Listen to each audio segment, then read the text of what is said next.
This channel supports Extra Life in its efforts to raise money for the Children's Miracle Network. For more information about how to donate and join in their efforts, go to the link displayed here. Extra Life. Play games, heal kids. What up, everybody? This your boy Black Megas, and back with my final impressions of the Final Fantasy 15 Duscae episode demo. Fucking long name, jeez. Anyway, so I gave a quick sleepy impressions of this game before, but kind of wanted to come back and address this once I've played through more of it and I've actually completed it. And yeah, it's about 3-4 hours, so it's a lot of content. Now, will I tell somebody to actually go out and buy Final Fantasy Type 0 to play this? No. That right there, that statement isn't any, negativity towards the Final Fantasy 15 demo. It's just that, in my opinion, you don't pay $60 for a game just to get a demo. Now, if you're a fan of Final Fantasy, you played Type 0 and you liked it, or you're curious about Type 0 and you're excited about Final Fantasy 15 as well, then yeah, I can see it, because you're going to get a really good game in Type 0. So far, what I've played, I liked. Of course, I've done my impressions on it.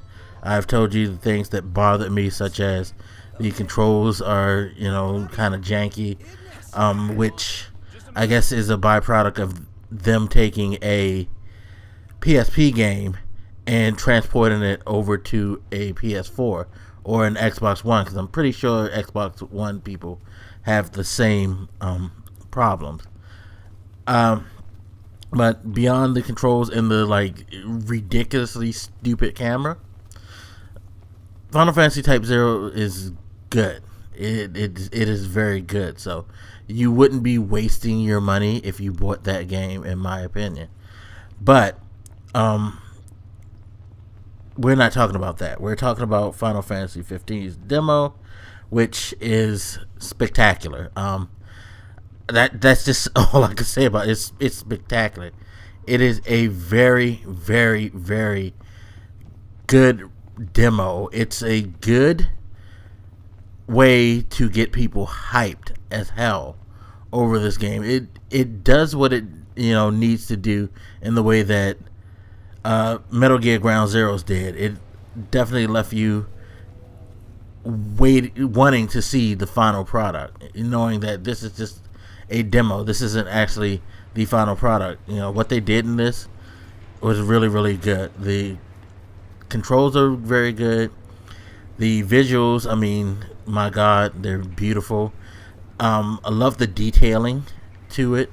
There's certain things like some of the commands they don't always tell you, but being a demo, you don't expect that. Like, I figured out early on that if I click the left analog stick, I could set off into a faster sprint.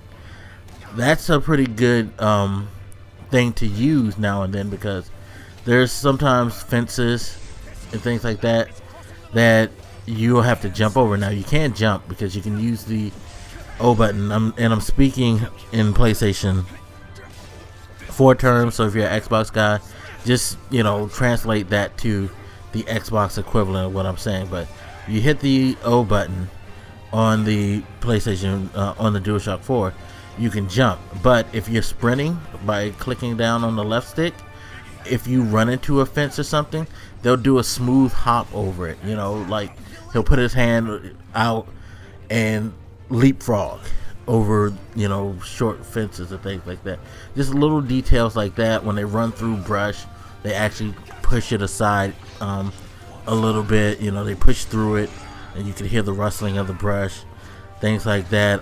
While they're standing still, you'll notice characters do stuff like, one, he'll adjust his belt buckle if he feels like it's getting and pull up his pants a little bit after running for a while.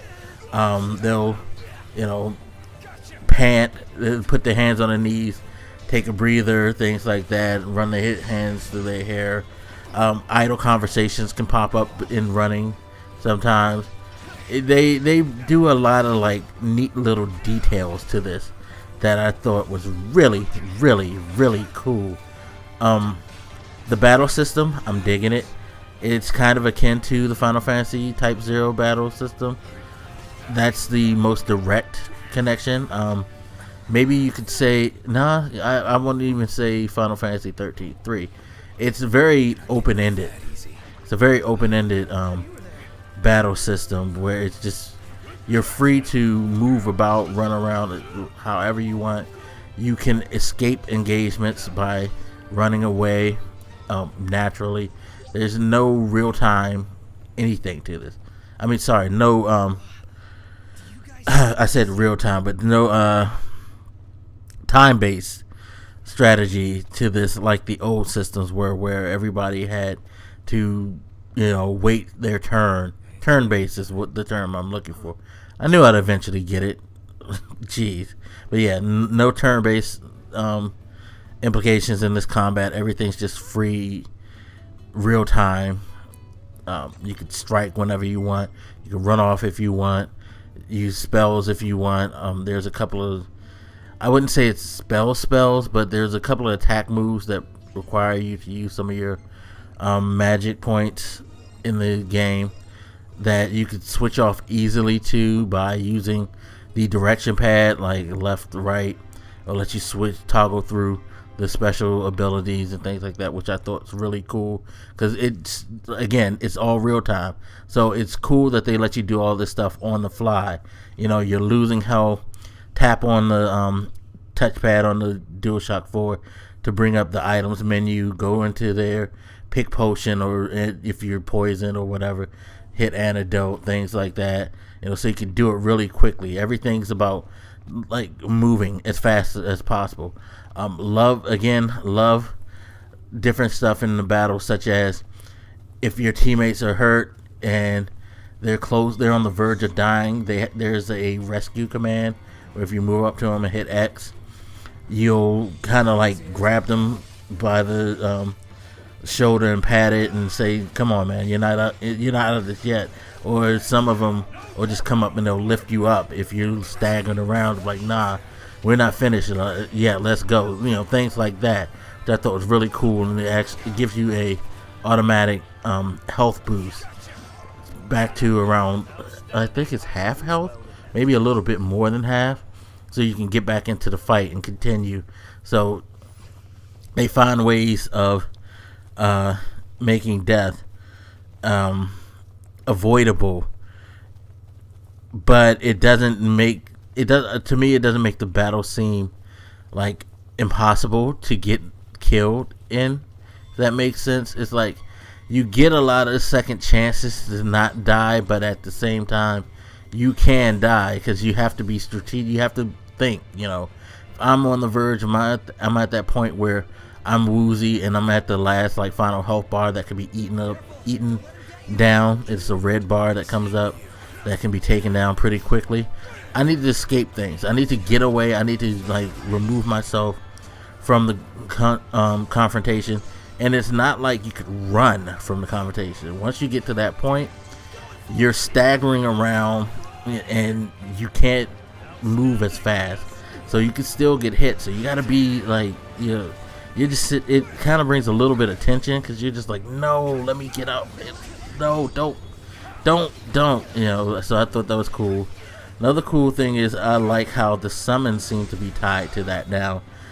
This could change as we get to the final product, but there is a summoning spell in the game, but you can only access it when you're in that almost dead state. I think you have to have that secondary warning bar down halfway, if I could recall, before you could actually activate the summon. So you gotta be kind of near death, and it's not that you just hit a button real quick and it happens. You actually gotta hold down the X button. So again, while you're holding it down, you kind of have to avoid getting killed because it's not gonna pop off immediately. It takes a few seconds, so you're still in danger. It's not like you can just, it's not just like a quick fail safe. It's going to take a little bit of time for it to activate. But I thought that was cool. But once the summon pops off, my God. I posted a clip of that separately. Check it out. It's beautiful. It is beautiful. I cannot wait to see some of the other classic you know, summoning spells that they had in Final Fantasy. Because I forget the name of this one that they have. Zeus or something like that. Basically, it's the Judgment Bolt where see this thunder god, this guy with the like staff. He grabs you. You'll see it if you look at the video, and you might see it in this footage. He grabs you, lifts you up, and then he has a staff that he charges, and he just strikes it into the ground, and just everything around it explodes. And what's even cool is that in the after effects, you can see the results of the explosion. It's not just like the screen just, fades to black or turns white and then comes back and everything's automatically normal.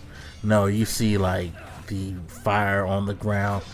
The enemies, a lot of them you'll see on the ground, they're charred and just like burnt to a crisp, and just stuff smoking. And even your teammates are a little like shooken up by it, because you'll hear people say stuff like, I heard the stories but I just didn't know, and all of that when in response to what just happened and stuff like that. So I thought that was really, really, really cool. I love the changes that they've made to things like inventory. It's very, very cool how they've made a system where how can I put this? You don't do things the normal way, I guess you could say, such as ranking up. Ranking up is a very, very cool, it's done in a very, very cool way. I mentioned it in the first impressions, but I have to mention this again. It's cool that you can fight, and then when you decide to take a break or rest, you go to a campsite. You go to that campsite, you choose the camp, and then the guys cook a meal. The meals, vary depending on what materials you have, and I think sometimes on what spots you are too. So if you have the right materials to make the highest quality meal, that's what you'll eat. If you don't, then you'll make something in between or something below. But all of them have different effects and counts towards your upgrades. That's what camping does as well. It allows you to upgrade. It's kind of like an accounting system. Like you fought, did all you had to do, found items, blah, blah, blah. Now you head back to camp, at the end of the day, and you kind of tally up what you did, and then you're rewarded in that way. Very, very brilliant. It takes away. Now, for some people, this might be a problem, because if you're big on RPG micromanagement, then you're going to be kind of upset, because this takes away a lot of the micromanagement. Although they were saying during the demo, when you would see the camp thing, that certain things were locked up because this is a demo. So I'm sure that there is some level of micromanagement in the abilities, upgrades, and inventory and all that. But I don't think that they're going to be as big as they were in previous Final Fantasy games. I think they're kind of making it a little more user friendly. So take that how you will. That could be a good thing, that could be a bad thing, depending on what side of the fence you are in the Final Fantasy argument. There's day and night cycle, which does affect the gameplay. They always suggest that you camp once it turns dark. There is a ability that will send you to a designated rest spot, but if you're near another one and you want to hoof it to it, try to be careful, because if you're doing it at night, you will get attacked not only by the regular stuff that you see in the day, but some extra stuff. Like, I got attacked by some ghouls that I faced in this cave that I went to, and it was kind of an overwhelming fight, because it was like you had your regular enemies plus those, and then another set of enemies. Some soldiers came out. They kind of overwhelm you at night. Things will come out of the woodworks to get you. So be very, very careful traveling at night, because it seems like what they're gonna do with the night cycle is make you pay the price for being out late. You know, you can do it, but just know that you're gonna have a fight on your hands. Is what it seems like it's gonna be. So I thought that was cool too, because I mean, yeah, things should be worse at night in certain areas. In the wilderness, particularly in the wilderness when it comes to the Duscae demo, because you're just out in the middle of nowhere, roaming around woods and stuff like that. I mean, as you can see, I've been going on for about 15 minutes at this point, so clearly I am impressed. I am very, very impressed by a damn demo, which is saying something.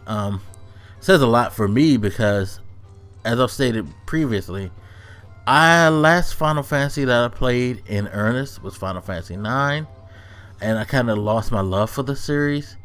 8 kind of started to, end my love for it. I'm sorry, people. I know how many people love 8. I just wasn't that huge of a fan of 8. I liked 7. Which is weird, because I don't know why I didn't really care that much for 8.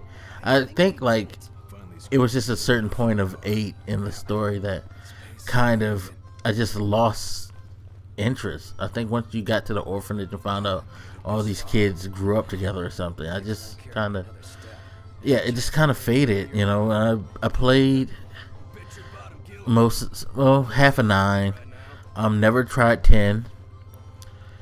Only tried the demos of 13, and wasn't really, my passion wasn't awakened in that.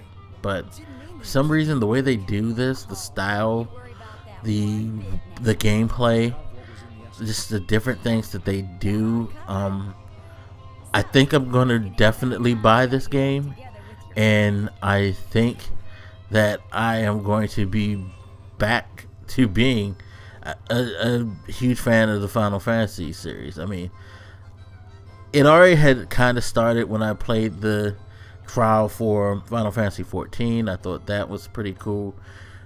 Type 0, definitely I find this cool, even with its flaws.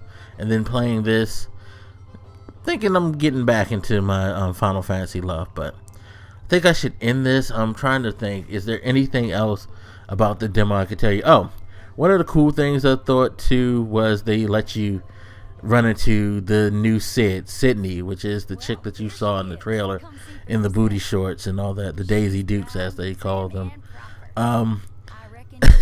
One thing about her is she's a little too much, but yeah, that's how they do in Final Fantasy. You'll know what I mean by saying too much. If I can remember, I'll put the clip of you talking to her in this video. But cool stuff. Nice combat, good visuals, solid controls so far. The battle system makes great sense. Love the way they do the inventory stuff. I didn't mention that to get Gil, you have to sell items that you find along the way, so that's pretty cool too. You don't just get dumped a bunch of money on you as you fight. Different things fall off of the animals. You'll run into stuff laying around, and then you go to a particular shop that sell that stuff, and then you'll have money to buy stuff that you need, food ingredients, potions, antidotes, what have you, stuff like that. Just really, really cool experience. I more than dig what they're doing with Final Fantasy 15, and I can't wait for a release date to see when they're going to come out with it and how it's going to end up. But anyway, I'm done. Almost 20 minutes. I think that's enough. As always, you guys hit me up. Let me know what you think, and I'll holler at you later. This your boy Black Megas, and I'm out, y'all. Deuces.